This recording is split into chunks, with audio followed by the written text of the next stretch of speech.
When Kwame Kilpatrick was elected mayor of Detroit, it felt like a new chapter, one filled with promise, progress, and power. At just 31 years old, he was young and well-connected. A former athlete towering over 6 feet tall who wore a diamond earring and hung out with celebrities. Kwame wasn't just a politician, he was a brand. To many, he represented hope. To others, a warning. Because what started as a symbol of generational change would unravel into one of the most scandal-ridden political careers in Detroit history. One filled with adultery, lies, racketeering, perjury, and public betrayal. But buried beneath it all is a 20-year-old rumor that refuses to die. It's alleged that in the fall of 2002, Kwame held a wild party at the Manoogian mansion that allegedly included an exotic dancer named Tamara Greene. And coincidentally, Tamara Greene was tragically 6 months later in a drive-by shooting. Welcome back to Park Jones.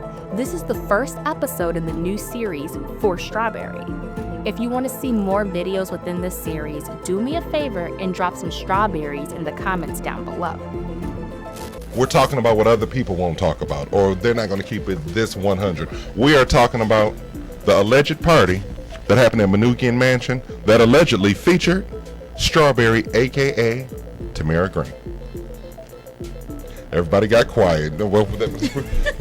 And you know what? And you know, we keep it 100, so I just like cutting to the chase, for real, straight up, no chaser. Based upon your circle or people that you talk to, would you agree or disagree that the consensus is that the party really did happen and it wasn't an urban legend? Yes, I would definitely agree with that. The party went down.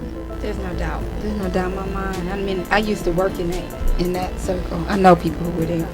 It's alleged that businessmen, politicians, members of Kwame's executive police unit, and a rap mogul were rumored to have attended this never-proven party. Exotic dancers, including Tamara Greene, who went by Strawberry, and Tammy, were also allegedly in attendance, and in a bizarre twist, it's also been alleged that a female police officer who was a former exotic dancer performed alongside Tammy at the party. Then, the unexpected allegedly happened.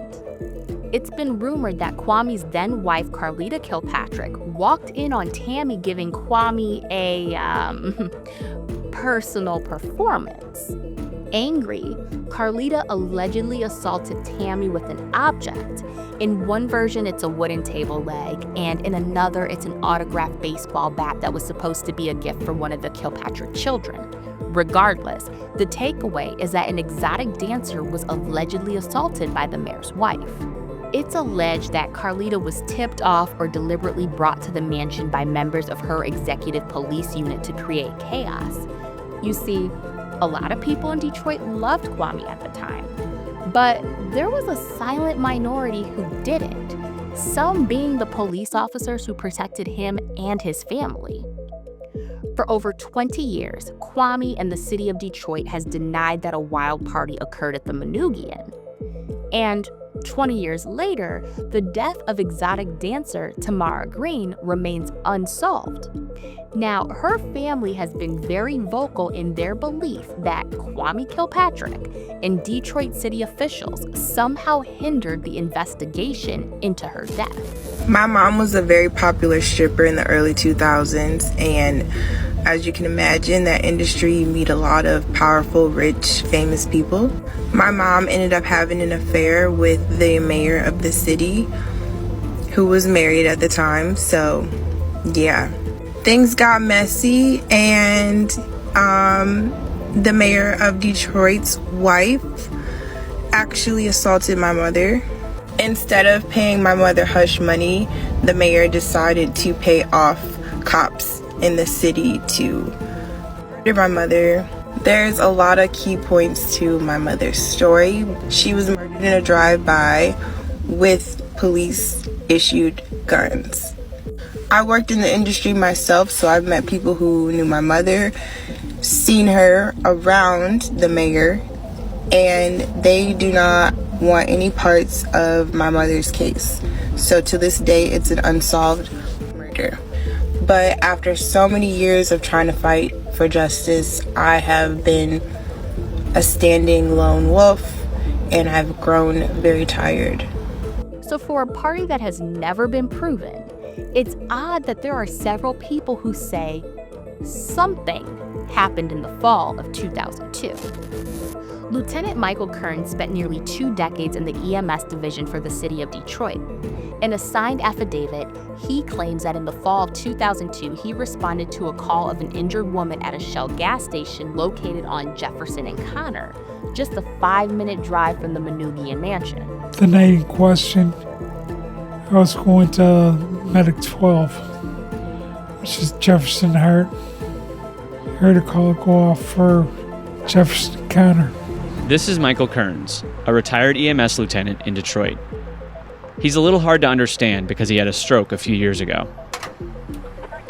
So you arrive, there's this woman standing at a payphone? Yeah. I said, I'm Mike with Detroit EMS. Are you the person who was assaulted? He said, yeah. Kearns says he responded to a call from a gas station. A woman had been assaulted. Above her eye was swollen. She had been crying. She was physically upset. And did she tell you her name? Tammy Greene. And she told us she was dancing at a party at Manoogian. And she got hit. Kearns is saying she told us she was dancing at a party at the Manoogian, and she got hit. Said Kwame and his cronies were there.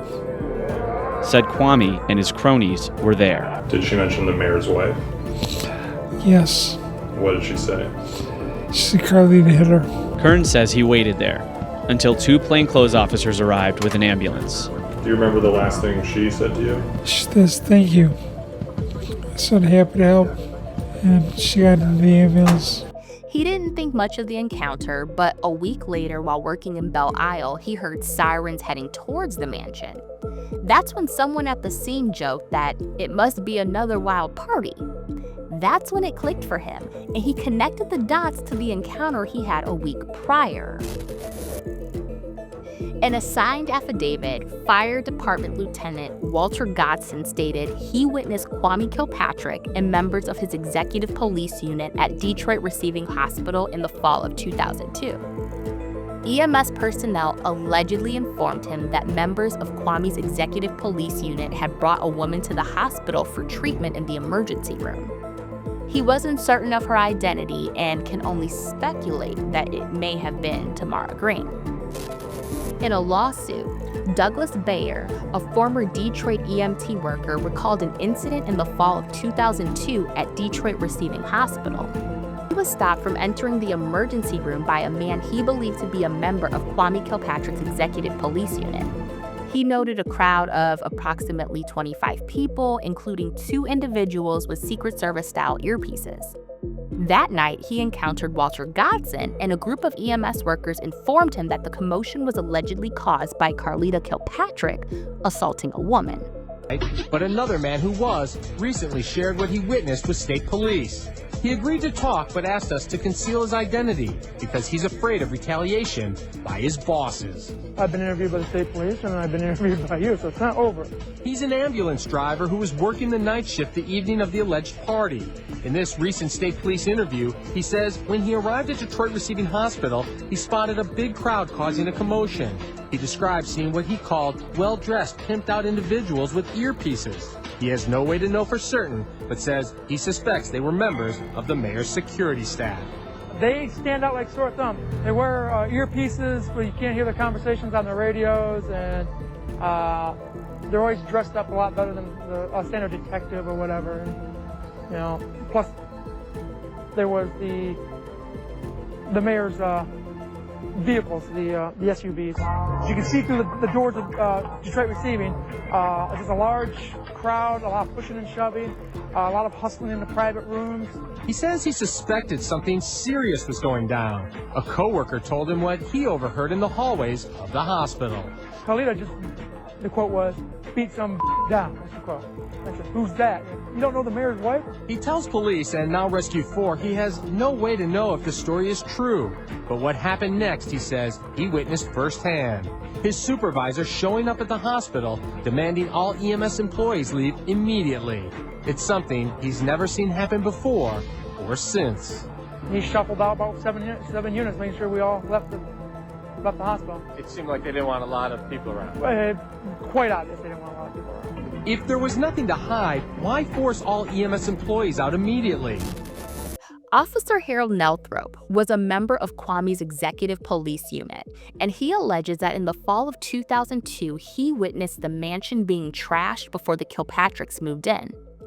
Officer Harold Nelthrop eventually became a whistleblower, publishing a memo accusing Kwame and other members of the executive police unit of misconduct. He later filed a whistleblower lawsuit and won millions of dollars. One of the days I showed up and heard the conversation, everybody was talking about it. When I heard about it, I was wondering, I said, I don't know if it was a week later or whatnot, but when I come in, I do a grounds check. So there's a gate leads to the other side. It could almost look like a dog run, if you know what I mean. So when I do my checks, I go through there again, I look, and it dawned on me, I said, all this garbage get back here. What, is there a party here or something like that? I was always wondering because, mind you, at this particular time, the mayor hasn't moved in their place yet. So where would all that garbage come from? It clicked in my head, well, maybe there was a party here. Then you have Police Chief Joe Thomas. According to him, he was invited to the alleged party. He just couldn't remember who invited him. A lot of people in my position knew that some unusual event took place or allegedly took place. And I'm not the only one that know that. One of their new discoveries, an admission from a big fish in law enforcement, the Southfield police chief. What Chief Joe Thomas recently revealed to state police and to Rescue 4 is something no one has ever admitted to before. The chief says, on the record, he was invited to the alleged Manoogian party. He said, hey, we're going to have a little surprise for the mayor, whoever that mayor is. And he said, would you like to attend? No one has ever officially admitted to being invited. Chief Thomas says in state police reports and to Local 4, he refused the invitation because he had a pretty good idea what such a party was going to be like. Anytime that people mention things to you and you listen to what they say, and you also watch their body language, your body language will say an awful lot to you. And it gave me reason to believe that whatever was going to transpire, perhaps that I should not be a part of it. So who invited the Southfield chief? In the official Michigan State Police report, Thomas claims he doesn't remember. He told Rescue 4 he thinks it was a Detroit police officer who was a student in the course he taught. I don't keep track of things that I do not do. Many people ask me things in my walk of life. I travel all over the country and all over the state. And if I were to try to catalog all those people, and I think it would be just a massive, massive operation. In an interview, Wedad Elhatch, a former Detroit police officer who investigated Tamara Greene's death, said she allegedly received information that Tamara Greene and Kwame Kilpatrick first met at a barbershop on 7 Mile. According to Wedad, the pair allegedly continued to see each other, and at some point he had asked Tamara to dance at a party for him. Wedad claims her source was also asked to dance at that party. Tamika Ruffin, a former exotic dancer, says she was at the party with Tamara, but there were a lot of holes in her story. Now, it's believed that she's an unreliable witness due to mental health issues, but despite the discrepancies, is it possible that some parts of her story are true? That a 2002 party at the Manoogian mansion is more than just a rumor. It happened because she was there. Tamika Ruffin was deposed by the attorney representing the family of dancer Tamara Greene. She told Norman Yatuma that she and 50 other dancers performed with Greene at the party and that she watched Greene give former Mayor Kwame Kilpatrick a lap dance. She says that's when the mayor's wife, Carlita, arrived and started fighting with Greene, eventually beating her with a table leg. With us now is the attorney for Tamara Greene's family, Norman Yatuma. He's here. He's going to give us the lowdown. First of all, let's get to the single question. Why do you believe this woman's story? Well, I believe her first and foremost, Huel, because she has no reason to lie. She came forward, she testified under the penalty of perjury. Unlike Kwame Kilpatrick, she has nothing to gain, she has everything to lose. By lying in this case, she's not a party. She doesn't have a reason to make this up. But of course, defense attorney Jim Thomas has some questions about her credibility. Here's what he told us just a few minutes ago. We had a deposition, and in that deposition, we had a chance to talk to her. This is clearly a troubled woman, a woman who has had a history of closed head injury and psychological problems, and the story that she tells is so fantastic. It stretches credibility. There were 3 separate instances in the deposition when she was actually caught in a lie. Now, Norman, come on. This woman even claims that there was a Channel 2 truck outside as 50 half-naked women came running out, 150 men. If Channel 2 were there, you know me, you know us, we would have shown that video. I expect you would have. There's no getting around the fact that she's confused about some of the facts and dates. And frankly, that doesn't surprise me, nor should it you. This is a 7-year-old party. She was an exotic dancer by trade. She's danced a lot of parties. She says she's done a fair bit of work for Kwame Kilpatrick. The fact that she can't place everything in time and that she's confusing facts from some events with facts from others, listen, she's got a spotted history. We're not going to try and deny that. But what's critical here is that she tells a mirror image story to the other witness who testified, again under oath, as to what happened to Tammy Greene and how it happened. And lastly, we have Miss Joyce Caroline Rogers, who was a senior clerk with the Detroit Police Department from 1997 to 2002. As a part of her duties, she opened and read the mail, answered telephones, reviewed and coded police reports according to the crime reflected. In a signed affidavit, Ms. Rogers says that in the fall of 2002, she read interdepartmental mail that came across her desk in a brown envelope, which held a police report documenting the alleged assault on Tamara Greene by Carlita Kilpatrick. According to Ms. Rogers, Tamara was one of 3 dancers at the Manoogian mansion. Carlita allegedly arrived unexpectedly, walked into a room, and found Tamara touching Kwame in a manner that upset her. Carlita allegedly left the room, came back with a wooden object, and began assaulting Tamara. In the alleged scuffle, Tamara was injured and taken to the hospital. Ms. Rogers' interpretation was that Tamara did indeed want to press charges against Carlita. Ms. Rogers then placed the report in the incoming basket, but for some reason, there is no record of this report. Shortly after the alleged party occurred in the fall of 2002, rumors spread across Detroit that a wild party had occurred that past weekend. That's a coincidence. And these rumors grew legs. So much so that in 2003, former Attorney General Mike Cox conducted a thorough investigation into the party rumors, and he concluded that they were nothing but an urban legend. Then, years later, during his run for governor, Mike Cox faced accusations of attending the party himself. It's the story that haunted former Detroit Mayor Kwame Kilpatrick's administration, the rumored wild party at the Manoogian mansion. Now a witness has come forward with explosive new testimony. He says the party did indeed happen, and at least one other high-ranking official was there. He came to us. He contacted us several months ago. Each time his story has had the exact same explicit detail. I believe he's telling the truth. Attorney Norman Yatuma says this affidavit represents an enormous break in proving an alleged cover-up. For the first time, a witness on the record saying he was at the rumored but never proven Manoogian mansion party thrown by former Mayor Kwame Kilpatrick in the fall of 2002. He witnessed lap dances occurring for both Mike Cox as well as for Kwame Kilpatrick. He knew Tammy Greene, so he knew that to be Tammy Greene who was providing Kwame Kilpatrick a lap dance. He says that Carlita came in, assaulted Tammy Greene. I think the word he used was that she punched her, and that they collapsed on a coffee table, broke the table, and that Carlita used a leg of that table to beat Tammy Greene with. And to add fuel to the fire, a campaign ad was released alleging that Mike Cox prevented the Michigan State Police from investigating the Manoogian mansion party. You've heard about the party at former Mayor Kilpatrick's official residence.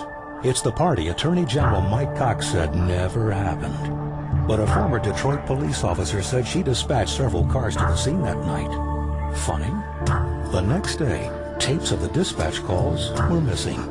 And Mike Cox, he stopped his investigation and never issued the subpoenas requested by the Michigan State Police. They wanted to talk to Mayor Kilpatrick and his wife, but because Cox shut down the investigation and refused to issue subpoenas, they could not get witnesses to cooperate, nor medical records for an exotic dancer who was allegedly beaten after dancing at the party that evening. That woman, Tamara Greene, was later murdered. Call Mike Cox and ask him why he refused to give Michigan State Police the subpoenas they requested to investigate. For several years, Mike Cox has consistently denied attending the Never Proven Party. 20 years later, and people are still talking about this Never Proven Party. And the reason is clear, because just 6 months after the alleged event, Tamara Greene's life was tragically taken from her, fueling rumors that she was somehow connected to the alleged party. But the more you go deep into this web, the more you question who's really at fault and whether or not this Never Proven Party even matters. If you enjoyed this first episode in the series for Strawberry, please take a moment to comment, like, and subscribe. If you want to see some more episodes in this series, do me a favor and drop some strawberries down in the comments below. I'm your host, Park Jones, and I'll catch you on the next one.